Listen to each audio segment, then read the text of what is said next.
Gente, eu tô aqui para comentar sobre esse vídeo, essa declaração que o cantor gospel Fernandinho deu sobre as pessoas cristãs que se ligam, se associam para fazer o tal do feat, que são as participações com músicos, cantores, artistas de música do mundo, artistas seculares. Foi uma polêmica esse vídeo dele. Eu até comentei lá na hora que eu vi, o primeiro site que eu sigo que postou, falando que eu concordo com tudo que ele falou, porque eu entendi o que ele quis dizer.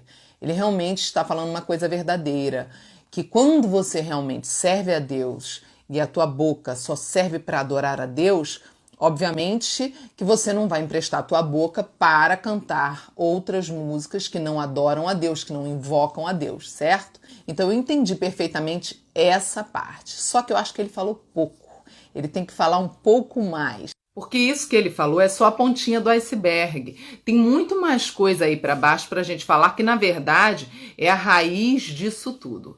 Para quem não me conhece, eu nasci na música do mundo, sou filha de dois grandes nomes da música secular, tive uma carreira na música secular por mais ou menos 10 anos, só que como eu nasci na música do mundo, eu componho músicas desde os meus 3 anos de idade. Quando eu era uma criança, eu gravei com 3 anos de idade uma música de minha autoria no LP dos meus pais, junto com a banda deles. Então eu venho desse ambiente, o ambiente mesmo de show do mundo, da música do mundo. Quando eu me converti, eu cantava numa banda chamada SNZ. Eu não sei se você vai lembrar, eu era o S do SNZ. E a gente era o maior sucesso no Brasil. Eu tive uma das minhas músicas, foi primeiro lugar nas paradas do Brasil. E o que acontece? Eu me converti ali dentro e eu não tinha muito acolhimento para conseguir sair dali e vir cantar no gospel.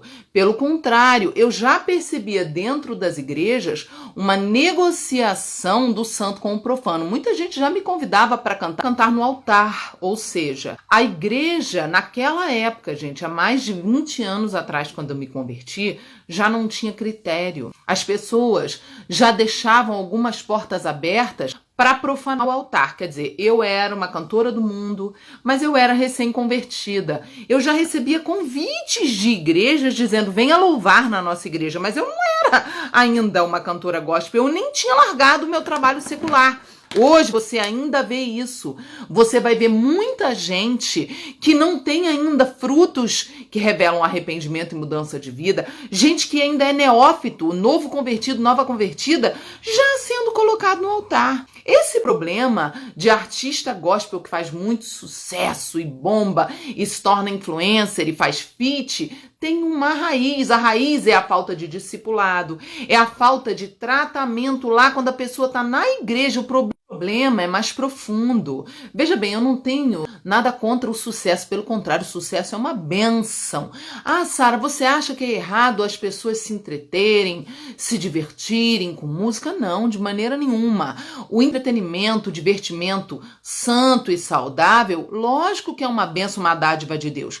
O problema é quando o nosso entretenimento invoca outros que não são o nosso Senhor Jesus Cristo. O problema é quando o nosso entretenimento é uma, entre aspas, adoração, né? Disfarçadinha de show. Na verdade, shows são cultos. Todos os shows são cultos disfarçados. E a gente, ainda que não veja isso, no mundo espiritual é assim que é recebido. Então o problema é quando o nosso entretenimento está sendo usado para invocar outras coisas que não são o Senhor Jesus Cristo, entendeu? Quando eu me converti há 24 anos atrás, não existia a divisão gospel dentro das grandes gravadoras. Não existia esse mercado de produtos gospel tão forte quanto existe hoje. Naquela época, por causa disso, porque não existia esse mercado, ainda não tinha tanta gente de olho na grana nesse sentido, entendeu? O que aconteceu? Uma coisa somou com a outra. A falta de noção das pessoas nas igrejas sobre o temor do altar juntou com essa questão da grana, começaram a entender que se eu criar um produto gospel, se eu pegar uma pessoa que canta muito, uma cantora, um cantor que canta muito e que só professa a fé cristã e eu gravar um CD e eu impulsionar com grana, eu vou botar esse produto, vai bombar, vou ganhar milhões. E isso fez com que as gravadoras começassem a entrar forte. E daí é que surgiu tudo isso. É por isso que tem tanta gente sem raiz e sem base dentro própria música gospel. É por isso que você vê tantos cantores e cantoras hoje, jovenzinhos no mercado gospel. É um mercado, gente.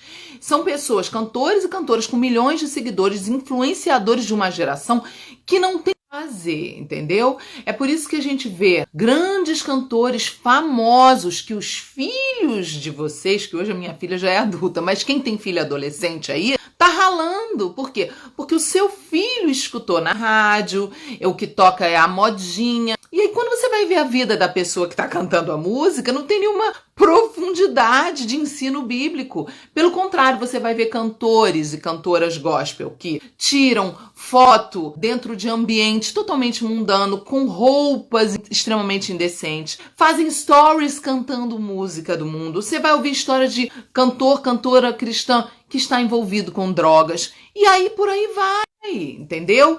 E por quê? Porque virou um mercado, gente. O critério de santidade do altar já foi abandonado há muito tempo. Já tem muito tempo que a igreja, e isso nos Estados Unidos, há muito mais tempo do que no Brasil, a igreja abandonou os critérios de santidade para subir no altar. Quando a gente vai ler a Bíblia, a gente vê que Deus ele é tão selecionador com quem vai subir no altar, que ele designou uma tribo, chamada tribo de Levi.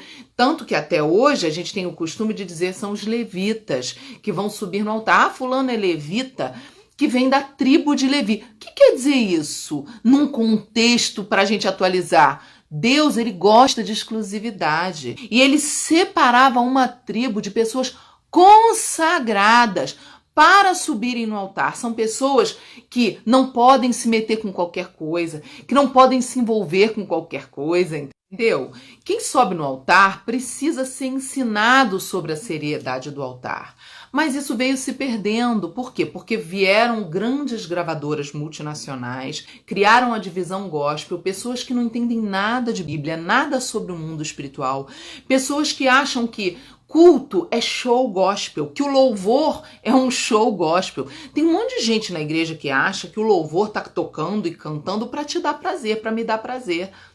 Não, o louvor não é pra gente curtir, o louvor é para Deus receber. Esse ensino, olha, tá em extinção, as pessoas nem sabem mais, nem ninguém ensina mais isso.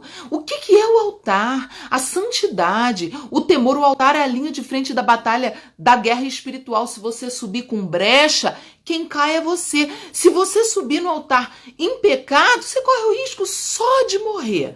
Só isso, só morrer, só bater as botas. Ah, Sara, mas acontece que fulano e fulana, eles cantam música gospel, mas eles não cantam no altar da igreja deles, não. Eles fazem que nem lá nos Estados Unidos. Você sabe como é que é nos Estados Unidos? Nos Estados Unidos é assim. Tem um cantor de música secular, não tem nada de vida com Deus, não tem nenhum relacionamento com Deus, mas simplesmente grava um disco gospel para vender no mercado gospel com a sua voz. Isso é um mercado que simplesmente pega a voz do cantor que faz sucesso no secular e grava agora só com música gospel. Isso aconteceu agora no Brasil, isso está acontecendo agora aqui no Brasil. Um monte de gente que não tem vida no altar, que não tem vida de consagração, tá cantando música gospel e vendendo e tocando na rádio e arrebentando. Qual é o problema disso? O problema disso é que os jovens, os adolescentes, os seus jovens, os seus adolescentes, eles querem cantar aquela música da pessoa que não tem nenhuma consagração no altar da igreja. Eles querem trazer aquilo que tá na rádio para o altar da tua igreja, e aí é que mora o perigo.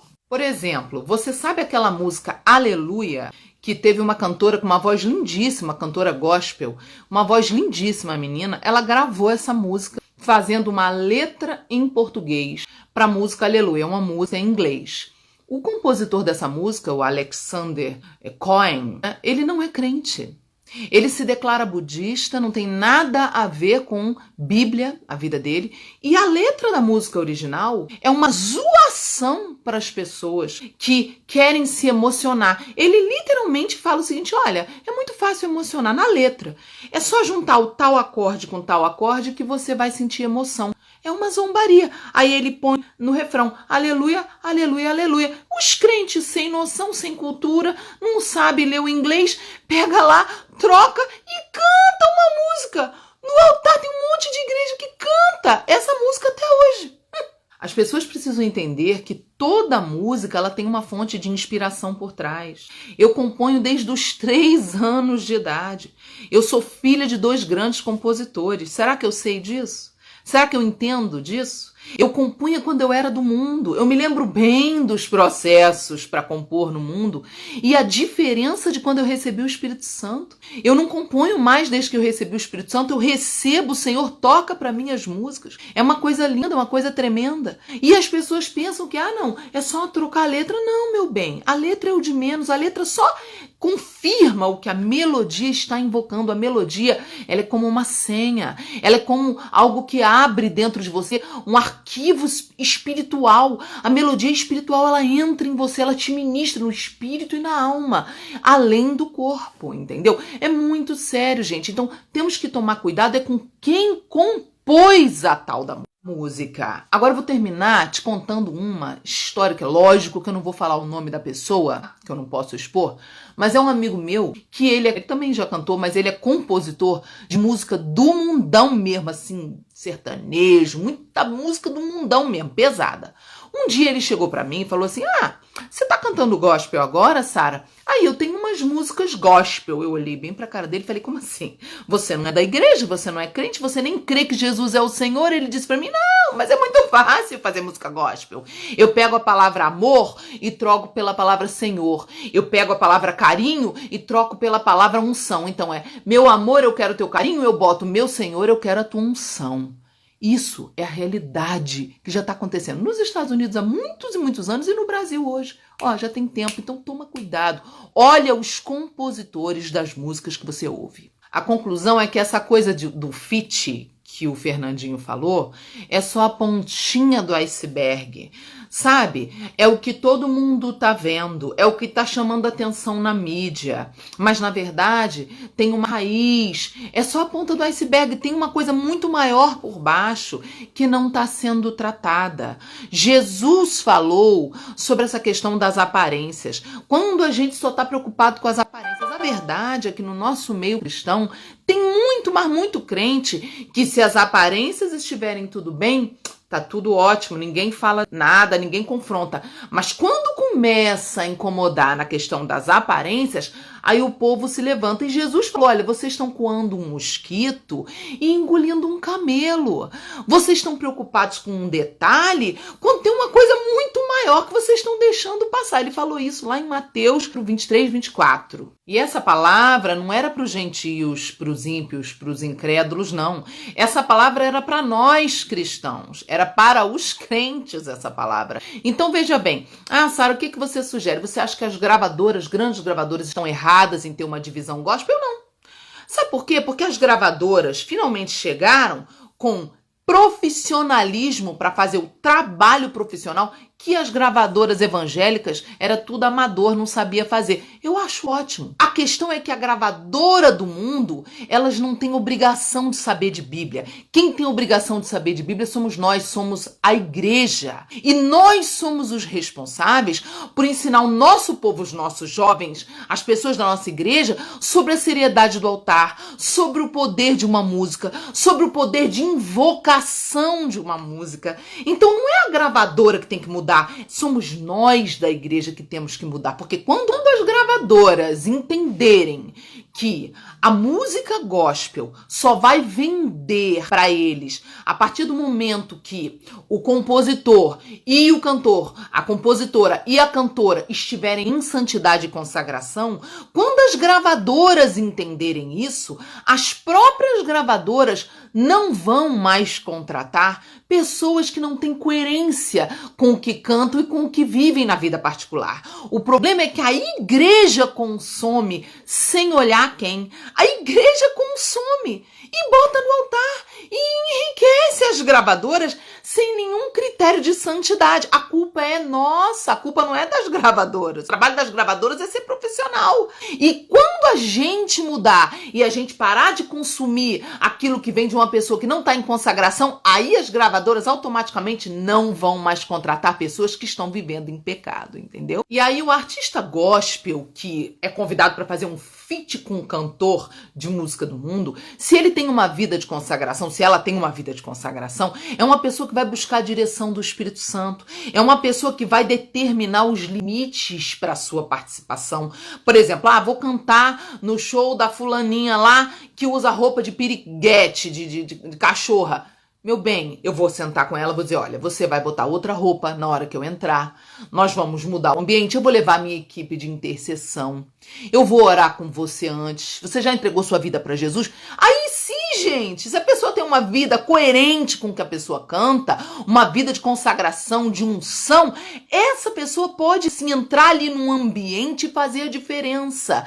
Mas a gente vê isso hoje em dia? Não, a gente vê mais o crente sendo influenciado pelo mundo e passando a almejar o sucesso mundano do artista de música do mundo. Que vergonha e que tristeza que o Espírito Santo deve sentir, né? Quando vê o coração de um crente desejando as coisas do mundo. Agora, quanto a mim, eu posso falar. Eu fui transformada por meio de um discipulado, de um tratamento de confronto, de mudança de vida. Eu aprendi e tenho pregado isso há mais de 15 anos. Gente, o altar da igreja é o lugar que, se não tiver consagração e santidade, aquela igreja pode ser linda, milionária, poderosa, ter mais de 5 mil, 20 mil pessoas, que não vai mudar nada territorialmente. O altar que tem fogo estranho não muda, não faz a diferença nos céus de uma cidade, de um bairro, de uma nação. Não muda. É por esse motivo, amanhã, 7 de setembro, nós estamos todos entrando em oração por causa de toda a manifestação pacífica que nós queremos mudar o Brasil, mas não adianta nada se os altares das igrejas continuam cheios de fogo estranho, fogo profano, imundície, pecado. Por quê? Porque nós temos que mudar isso urgentemente. E eu encerro com esse texto de Salmos, capítulo 24, que diz assim, verso 1. Ao Senhor pertence a terra e tudo que nela se contém. O mundo e os que nele habitam, tudo pertence a ele. Verso 2. Fundou a ele sobre os mares e sobre as correntes a estabeleceu. Verso 3. Quem subirá ao monte do Senhor? Quem é que vai subir no altar do Senhor? Quem é que vai permanecer no seu santo lugar? Quem é que vai ficar com ele na eternidade santa com ele? Verso 4 ele responde, aquele que é limpo de mãos e puro de coração, que tem mãos limpas e coração puro, que não entrega a sua alma à falsidade nem jura dolosamente. Verso 5, ele obterá do Senhor a bênção e a justiça do Deus da sua salvação. Verso 6, tal é a geração dos que o buscam, dos que buscam a face do Deus de Jacó. Verso 7. Levantai, ó portas, as vossas cabeças. Levantai-vos, ó portais eternos, para que entre o Rei da Glória. Levanta a tua cabeça para os portais eternos, porque Jesus está voltando. Jesus está voltando. Entenda, mãos limpas significa o quê? Sem sujeira, sem pecado, sem praticar pecado. Coração na Bíblia é alma, alma pura, alma limpa, mãos limpas e coração puro. Significa eu não peco nem na prática, nem nas minhas vontades, vontades transformadas. Quem subirá ao monte santo do Senhor? Quem vai subir no altar do Senhor? Quem vai habitar no lugar santo do Senhor? Aquele que anda em santidade, aquela que anda em santidade. Quem é que tem que subir no altar do Senhor? Quem está em consagração, como era a tribo de Levi, uma tribo separada da sujeira, separada do pecado. Esses são aqueles que têm que subir no altar do Senhor. Jesus está voltando. Vamos nos consagrar. Está muito perto. Vamos acordar. Em nome de Jesus. Que Deus abençoe a todos e até a próxima.